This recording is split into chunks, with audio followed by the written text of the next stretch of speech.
पठान होटलों वाली कड़क चाय बनाएं, सुस्ती और थकावट को दूर भगाएं।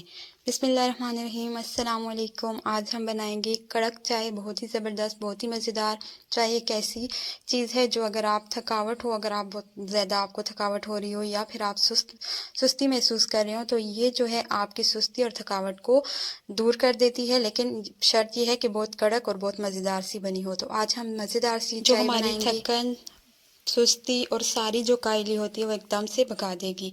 तो चलते हैं, रेसिपी को स्टार्ट करते हैं। सॉस पैन ले लिया मैंने। अब यहाँ पे मैं शामिल कर रही हूँ हाफ कप पानी का।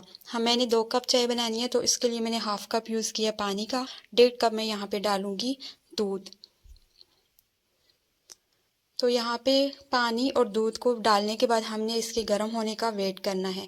तो जैसे ही ये थोड़ा सा नीम गर्म होगा तो हमने इसमें शामिल कर देने हैं सौंफ। अभी ये जो है मेरा जो दूध है वो नीम गर्म हो चुका है। अब इसमें मैं डालूंगी सौंफ। 1 चम्मच हमने सौंफ की डालनी है। इससे खुशबू बहुत मज़ेदार हो जाती है और जायका जो होता है इसका चाय का वो भी बहुत ज़बरदस्त हो जाता है। तो सौंफ आपने लाजमी ऐड करने हैं। सौंफ ऐड करने के बाद बिल्कुल एक छोटा सा मैंने जो टुकड़ा है वो दालचीनी का यूज़ किया है। इससे भी टेस्ट बहुत इन्हेंस होता है। और ये जो है सर्दियों में अगर आप दालचीनी चाय में डालें तो इससे बहुत फ़ायदा होता है। हमारा गला बहुत अच्छा रहता है। सर्दियों में अमूमन गले की खराश जो होती है उसकी शिकायत होती है, तो अगर आप ये डाल के पियेंगे तो इससे आपके गले की जो खराश वगैरह होगी उसमें बेहतरी आएगी। तो यहाँ पे हमने शामिल कर दी दालचीनी और सौंफ। उसके बाद जैसे ही हल्का सा बॉयल आना स्टार्ट हुआ है तो मैंने इसमें शामिल कर दिए 1 टीस्पून के करीब पत्ती। चाय की जो पत्ती होती है वो यूज़ कर रहे हैं हम यहाँ पे। चाय की पत्ती ऐड करने के बाद इसको अच्छे से आपने बॉयल आने के साथ साथ आपने इसको फेंटना है। जितना आप अच्छे से फेंटेंगे उतना ही आपकी जो चाय है उसकी जो पत्ती है वो अपना रंग भी छोड़ेगी, अपना जायका भी इसमें छोड़ेगी और उसका टेस्ट बहुत मज़ेदार होगा। आपने देखा होगा कि अमूमन जो होटल वाले या ढाबे वाले जो होते हैं वो चाय को बहुत ज़्यादा फेंटते हैं। तो उसको हमने अच्छे से 2-3 मिनट फेंट लिया है।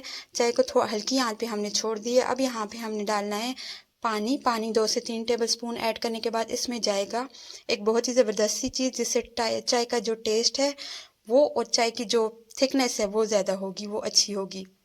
तो मैंने यहाँ पे यूज़ किया है ड्राई मिल्क, खुश्क दूध।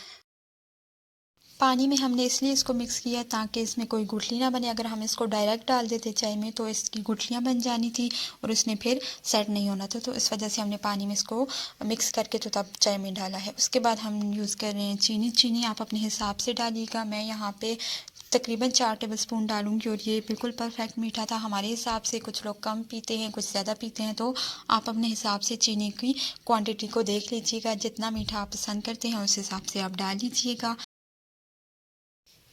अब हमने सारी चीज़ें जो डालनी थी वो हमने डाल दी। उसके बाद हमने इसको बिल्कुल लो फ्लेम पे थोड़ा सा फेंटना है पहले। उसके बाद हमने बिल्कुल इसको लो फ्लेम पे, यानी कि दम जैसे हम देते हैं किसी चीज़ को, तो दम वाली फ्लेम पे हमने इसको 5 से 7 मिनट तक पकाना है। जितना आप अच्छा इसको पकाएंगे उतना ही अच्छी आपकी चाय बनेगी, उतना ही अच्छा इसका कलर आएगा और उतनी ही कड़क ये होगी। तो यहाँ पे तकरीबन इसको मैंने थोड़ा सा फेंट के उसके बाद मैंने इसको बिल्कुल लो फ्लेम पे छोड़ दिया था। यहाँ पे आप देख सकते हैं हल्के हल्के बॉयल इसमें आ रहे हैं। तो यहाँ पे तकरीबन 5-7 मिनट मैं इसको छोड़ूंगी बिल्कुल लो फ्लेम पे। उसके बाद हमारी चाय जो है बिल्कुल रेडी हो जाएगी। तो ये जो तरीका है ये मैंने आपको बताया, बहुत इजी वे में हम कड़क चाय बना सकते हैं। बहुत ज़बरदस्त चाय बनती है इस तरह से। एक दफ़ा आप ज़रूर ट्राई कीजिएगा, आपको यकीनन बहुत पसंद आने वाली है। और जिस तरह से ढाबे में और होटल में इस तरह की चाय जो कड़क हमें मिलती है, घर में हम अगर उस तरह की नहीं बना सकते तो उसकी यह वजह यही है कि हम ये कुछ मेन चीज़ें होती हैं जो हम नहीं डालते हैं घर में, तो इस वजह से वो जायका हमें घर में नहीं मिलता। यहाँ पे तकरीबन इसको मैंने 7 मिनट पकाने के बाद उतार लिया है, स्ट्रेन कर लिया मैंने इसको। अब हम इसको डालेंगे कप्स में। मज़ेदार सी कड़क सी चाय तैयार है। आप भी ज़रूर इसको एक दफ़ा ट्राई कीजिएगा। और अगर आपको रेसिपी चाय की अच्छी लगी तो मेरे वीडियो को लाइक ज़रूर कर दीजिएगा। और अगर आप चैनल पे न्यू हैं तो मेरे चैनल को भी सब्सक्राइब कर दीजिएगा ताकि मेरे आने वाली हर वीडियो आपको सबसे पहले पहुंच सके। वीडियो देखने के लिए शुक्रिया। थैंक्स।